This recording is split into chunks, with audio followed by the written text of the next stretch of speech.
तो स्टूडेंट्स, कैसे हो आप सब। जैसा कि आप सभी को पता है कि मैंने एक सेगमेंट स्टार्ट किया हुआ है डीबीएमएस और आरडीबीएमएस के बारे में। बहुत ही इंपॉर्टेंट टॉपिक है। सभी कॉम्पिटिटिव एग्जाम्स में जनरली ये क्वेश्चंस पूछे जाते हैं।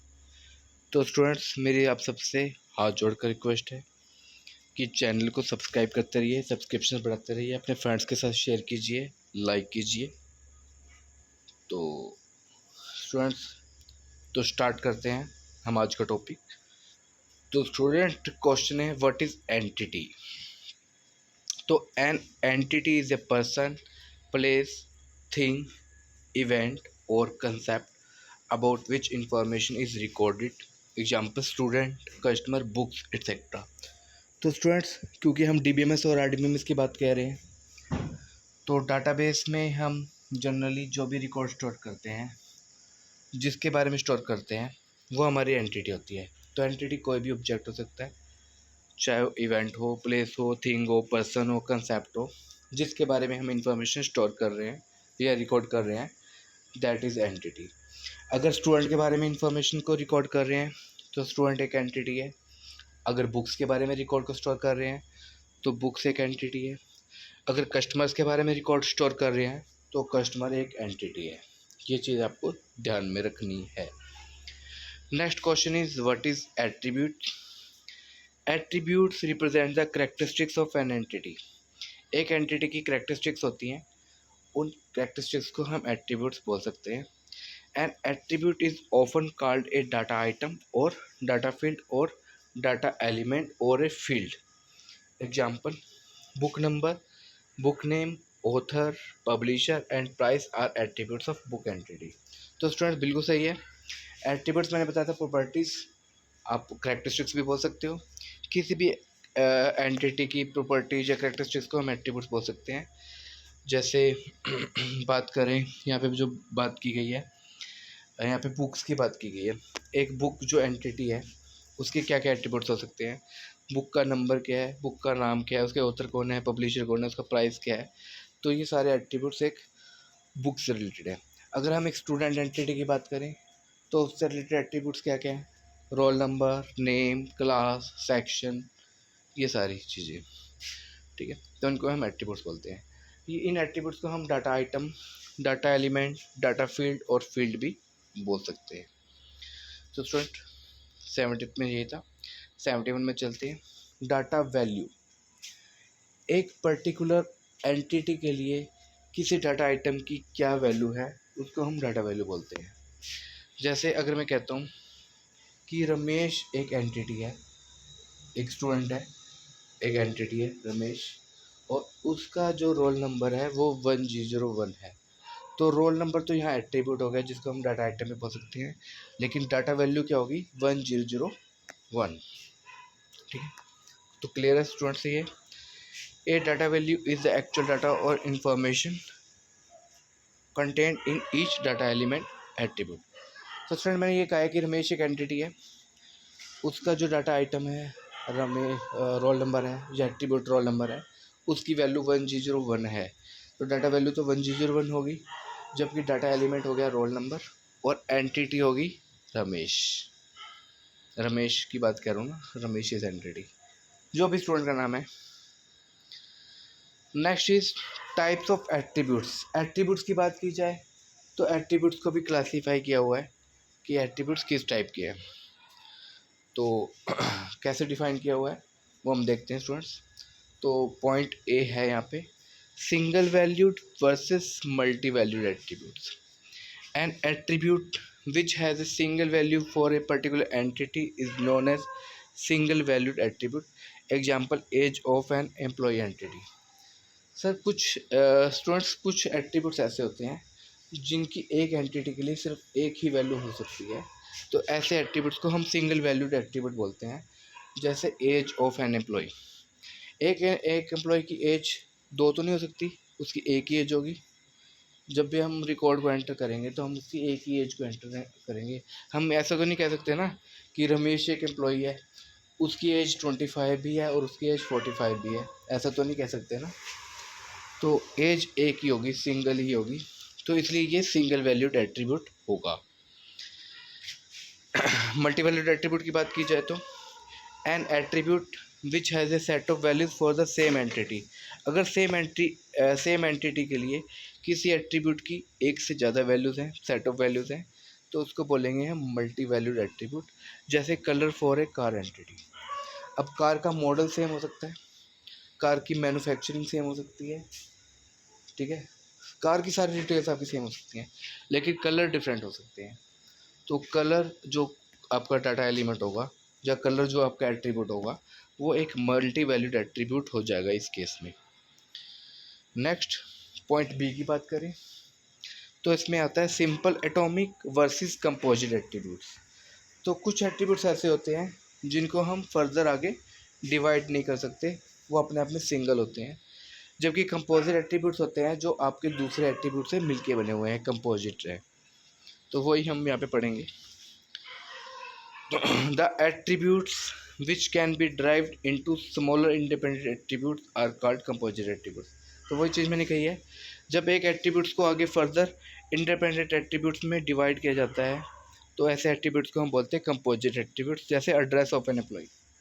अगर एड्रेस की बात की जाए तो एड्रेस को आगे हम डिवाइड कर सकते हैं कि उसका हाउस नंबर क्या है, उसकी कॉलोनी का नाम क्या है, स्ट्रीट नंबर क्या है, सिटी कौन सा है, स्टेट कौन सा है, कंट्री कौन सा है, पिन कोड क्या है। तो यहाँ पे जो एड्रेस है वो एक कंपोजिट एट्रीब्यूट होगा। जबकि सिंपल एटॉमिक एट्रीब्यूट की बात की जाए, the attribute which can not be divided into smaller parts are called atomic attributes. Age of an employee, एक एज को आगे डिवाइड नहीं किया जा सकता, लेकिन काफ़ी हद तक एज को भी डिवाइड किया जा सकता है कि नंबर ऑफ़ ईयर्स कितने हैं, नंबर ऑफ़ मंथ्स कितने हैं। तो हम खैर इसके भी कुछ ड्रॉबैक्स हैं, लेकिन यहाँ पे एज एग्जांपल ले रखा है, तो एज काफ़ी हद तक सही है, हम पॉइंट्स में भी तो लिख देते हैं कई बार। सी की बात की जाए तो स्टोर्ड वर्सेस ड्राइव्ड एट्रीब्यूट्स। तो पढ़ते हैं इसमें students. An attribute which can be derived from another attribute is known as derived attribute. जब एक एट्रीब्यूट को हम दूसरे एट्रीब्यूट से ड्राइव करते हैं, ऑब्टेन करते हैं, तो ऐसे एट्रीब्यूट्स को हम ड्राइव्ड एट्रीब्यूट्स कहते हैं। जैसे एज, एज को हम डेट ऑफ बर्थ से निकाल सकते हैं। अगर मुझे एम्प्लॉय की डेट ऑफ बर्थ पता है तो मैं उससे उसकी एज को कैलकुलेट कर सकता हूँ, ड्राइव कर सकता हूँ। तो इस तरीके से एज जो है एक ड्राइव्ड एट्रीब्यूट हो गया। जबकि दूसरे पॉइंट पे पढ़ें, N attribute which can not B derived from another attribute is called stored attribute. तो ऐसा एट्रीब्यूट जो किसी दूसरे एट्रीब्यूट से ड्राइव नहीं किया जा सकता उसको हम स्टोर्ड एट्रीब्यूट बोलते हैं। जैसे बर्थ डेट को तो आप खुद ही लिखोगे, ऐसा तो नहीं है किसी दूसरे से कॉपी करके लिखोगे या कहीं से कैलकुलेट करके लिखोगे। तो बर्थ डेट तो एम्प्लॉय की खुद ही होती है, जबकि एज को हम ड्राइव कर सकते हैं डेट ऑफ बर्थ के साथ। Point D, null value, an attribute which value is missing or not known for an entity is called null value। कुछ एट्रीब्यूट्स ऐसे होते हैं जिनकी वैल्यूज मिसिंग हो सकती है, जहाँ हमें उनके बारे में पता नहीं है किसी पर्टिकुलर एंटिटी के लिए, तो ऐसी वैल्यूज को हम नल वैल्यू बोलेंगे। ठीक है, जैसे मान लो किसी एम्प्लॉय का मुझे एड्रेस नहीं पता, तो मैं उसे खाली छोड़ दूंगा, ब्लैंक छोड़ दूंगा, तो वहाँ पे वो नल वैल्यू हो जाएगी। ई पॉइंट, कम्प्लेक्स एट्रीब्यूट्स। ये स्टूडेंट्स थोड़ा सा समझने वाला है, कम्प्लेक्स एट्रीब्यूट्स क्या होते हैं। If an attribute for an entity is build using composite and multi valued attributes. Multi valued मैंने बताया था, एक सिंगल एंटिटी के लिए एक पर्टिकुलर एट्रीब्यूट की अगर एक से ज़्यादा वैल्यूज हो तो मल्टी वैल्यूड होता है। कंपोजिट, जब हम एट्रीब्यूट को फर्दर डिवाइड कर सकते हैं दूसरे छोटे छोटे इंडिविजुअल एट्रीब्यूट्स में, तो वो कंपोजिट होता है। लेकिन कंपोजिट और मल्टी वैल्यूड एट्रीब्यूट्स दोनों के कॉम्बिनेशन से अगर कोई एट्रीब्यूट बनता है तो ऐसे एट्रीब्यूट को हम कम्प्लेक्स एट्रीब्यूट बोलते हैं। तो यही लिखा हुआ है students, if an attribute for an entity is built using composite and multi valued attributes, such an attribute is called complex attributes. Example, address phone for an employee entity.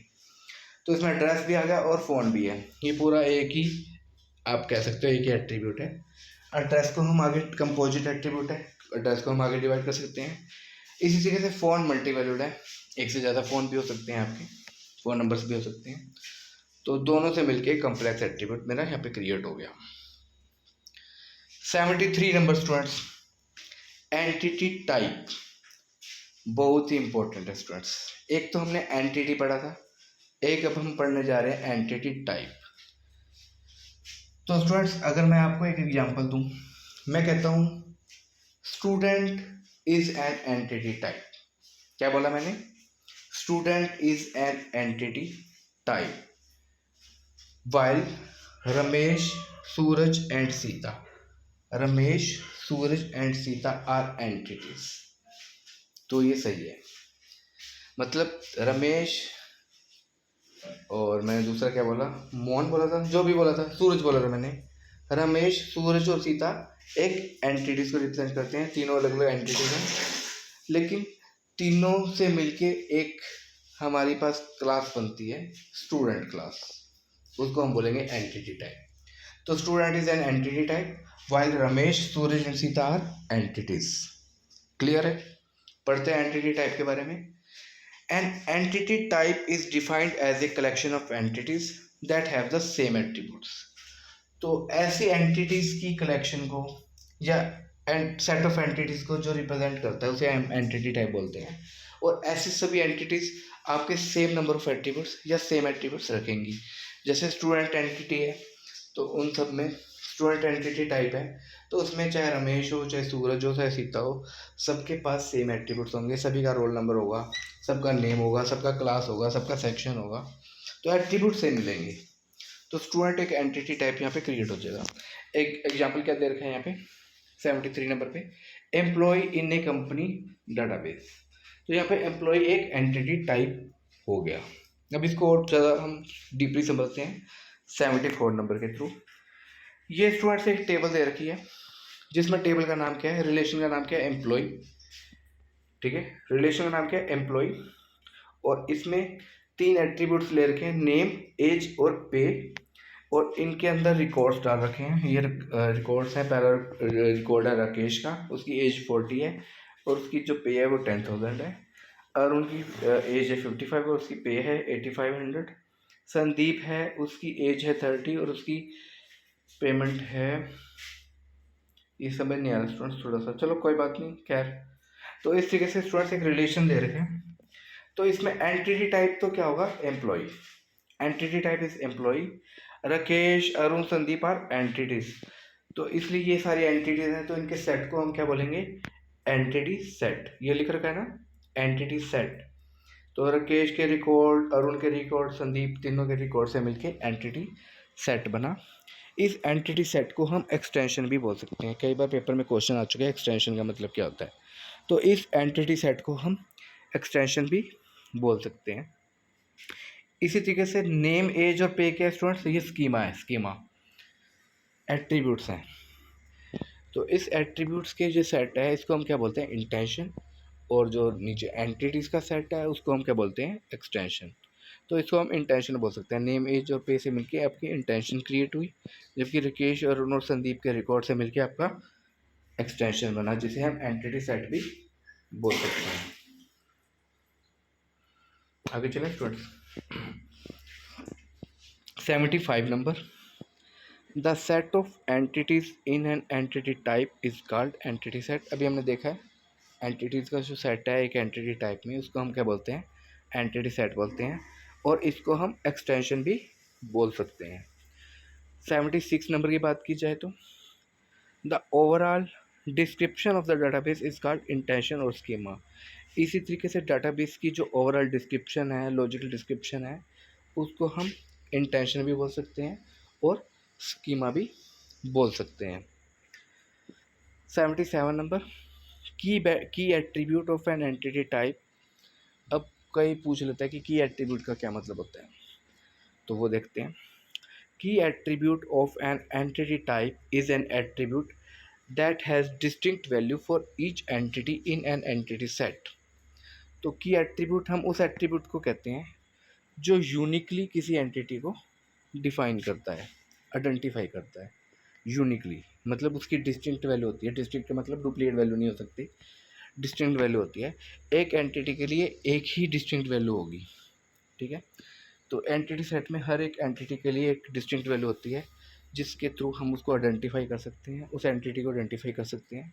तो ऐसा जो एट्रीब्यूट होता है वो मेरा की एट्रीब्यूट होता है।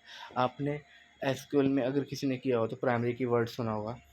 प्राइमरी की एक तरह का की एट्रीब्यूट होता है। जैसे मान लो मैं रोल नंबर को प्राइमरी की बना देता हूँ, तो वो मेरा की एट्रीब्यूट होगा, क्योंकि रोल नंबर के थ्रू हम एक पर्टिकुलर स्टूडेंट तक पहुँच सकते हैं।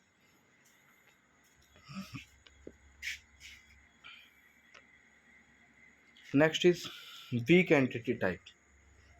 नेक्स्ट क्या है? Weak entity type. An entity type that has no key attribute is called weak entity type. तो ये चीज़ भी ध्यान रखना, जिस एंटिटी टाइप में आपका की एट्रीब्यूट है, मतलब प्राइमरी की है, वो आपका जो होगा एट्रीब्यूट स्ट्रॉन्ग एंटिटी टाइप होगा। इसको हम रेगुलर एंटिटी टाइप भी बोलेंगे। जबकि वीक एंटिटी टाइप वो एंटिटी टाइप होता है जिसमें कोई भी की एट्रीब्यूट नहीं होता। ठीक है। The week entity type is also called the child entity type. ऐसे एंटिटी टाइप को हम चाइल्ड एंटिटी टाइप बोलते हैं, और द सबऑर्डिनेट एंटिटी टाइप। तो क्या कहा है स्टूडेंट्स? ऐसा एंटिटी टाइप जिसके अंदर कोई भी की एट्रीब्यूट ना हो, उसको हम वीक एंटिटी टाइप बोलते हैं। हम उसको चाइल्ड एंटिटी टाइप भी बोल सकते हैं, हम उसको सबऑर्डिनेट एंटिटी टाइप भी बोल सकते हैं। स्ट्रॉन्ग एंटिटी टाइप की बात की जाए तो an entity type that has की attribute is called strong entity type. जिस एंटिटी टाइप में एक की एट्रीब्यूट होता है उसको हम स्ट्रॉन्ग एंटिटी टाइप बोलते हैं। The strong entity type is also called regular entity type. इसी तरीके से स्ट्रॉन्ग एंटिटी टाइप को हम रेगुलर एंटिटी टाइप भी बोल सकते हैं। तो आगे 80 नंबर पे चलते हैं स्टूडेंट्स। 80 नंबर पे रिलेशनशिप्स। तो टेबल का मतलब तो समझ लीजिए सारे रिलेशन होता है। तो रिलेशनशिप क्या होता है? दो रिलेशंस के बीच में जो रिलेशन होता है उसको रिलेशनशिप बोलते हैं। दो रिलेशंस के बीच में जो रिलेशन होता है उसको रिलेशनशिप बोलते हैं। तो पढ़ते हैं इसके बारे में स्टूडेंट्स, रिलेशनशिप्स के बारे में। Relationships are used to connect entities and represent meaningful dependency between them। मतलब डिफरेंट एंटिटीज़ के बीच में जो कनेक्शन होता है, और उस कनेक्शन को हम डिपेंडेंसी भी बोल सकते हैं। उनके बीच में जो डिपेंडेंसी होती है उस डिपेंडेंसी को हम रिलेशनशिप बोलते हैं। The way in which two और more entity types are related is called relationship type.